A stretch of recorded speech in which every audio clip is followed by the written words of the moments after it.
Episode 2 is going to be the Burrow and At Flourish and Blot. So it's going to cover chapters 3 and 4. This is where the magic returns. He gets in the flying car. We fly to the Burrow. We get yelled at by Molly Weasley. All the things that we love. We get to meet Arthur. We get to see the magic of the Burrow. The pig pen turned into a lopsided house. It just contrasts sharply with Privet Drive, this perfect little neighborhood of cookie cutter houses, all with the same car.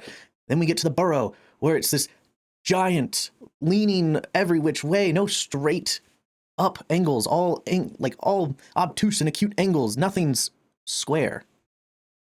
Because, of course, the Weasleys are far from being squares like the Dursleys. And then we get to see the Weasley family dynamic finally. We see a little bit of it in the first season. In the second season, we get to live with the Weasleys and just see the contrast between how the Dursleys treat Harry and how Mrs. Weasley just loves Harry unconditionally. We also get a little bit more introduction with Ginny, because Ginny is the main character of this whole season, really, as the unexpected villain, per se. But we also get a little bit of sketchiness with Percy. Like, one of the things in Chamber of Secrets book that isn't shown in the movie is it kind of aims Percy as potential to be the villain. He's very comparative to Tom Riddle when we meet him. It's like, hey, look, a prefect who just wants to do right by his school. That sounds like Percy. What if Percy's doing the attacks? Especially, like, as it gets further in, and he's starting to be more sketchy, and then Ginny's running away, and it's like, what? What's going on with Percy? So we'll build that up a little bit more, too.